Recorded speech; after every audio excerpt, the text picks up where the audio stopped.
There are few things that are guaranteed in life, but one of them is that we will consistently always get teased about the next Banjo Kazooie game. Now, unfortunately, every single time in the past, well, I mean, ever since Banjo Kazooie Nuts and Bolts came out, and that was just not good. Ever since then, basically for the past 2 decades, we have been getting teased. And every single time we get teased in my personal life and now on YouTube, I put on my clown outfit, I put on my clown makeup, and I get ready for what will maybe be an utter disappointment. Now, in this case, I want to say, knock on wood, that I have way more faith in this, and that is actually because it is coming from not only a third party, a source that's just not rare, and it's not Xbox, but this is actually coming from Toys for Bob. Now, the reason I have faith in them talking about Banjo-Kazooie is because I've actually kind of been speculating for a while now that they will actually be the ones to develop Banjo 3E. I think it would actually make a lot of sense. They make great games. Recently, they've made some awesome Crash and Spyro remakes, as well as just its own Crash game. So yeah, I think maybe like a Banjo remake and then a Banjo 3E for Toys for Bob. I think that would make sense. Now, obviously, they don't work for Xbox. You see, about a year ago, they went independent from Activision and hence from Xbox. But shortly after that, they announced that they are working on a brand new project. A brand new project that is actually involving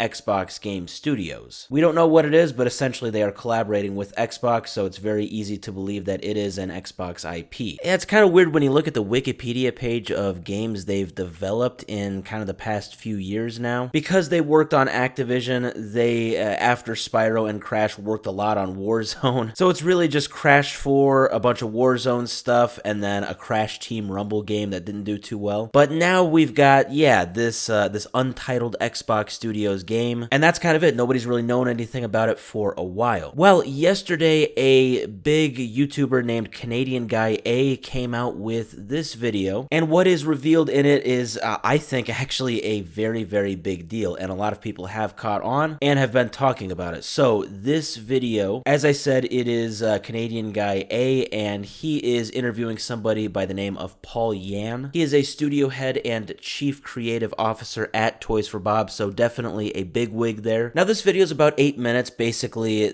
Canadian Guy is talking about this email exchange he actually had with Paul Yan. He's interviewed him before, so like he has all of his contact info. So yes, this was the real Paul Yan, not a faker. So they have their interview, and basically Canadian Guy makes this 8-minute video talking about it. All is kind of normal, and then the very last like minute of the video, that is when things get very interesting. Basically, he says that Paul talks about how he's very happy that Toys for Bob is working with Xbox, and a big reason for that is because Xbox has a ton of IPs in their roster that Toys for Bob would love to work with, and then he actually singles out Banjo Kazooie, and he quite literally says, "I think we all can agree that Banjo has been hibernating for long enough." Yeah, I can agree with that. I think that's a pretty reasonable thing to agree with. So yeah, that was great to hear. It's easy to think that this might actually be the untitled Xbox game that Toys for Bob is working on right now. And yes, that is very much a possibility, but I think this is actually Spyro 4. The reason for that is because right after this, at the very, very end of the video, Paul talked about the new game that they are working on, and, you know, obviously he didn't give details, but he said that it's a very big, very ambitious project that people are going to love. And then Canadian Guy points out that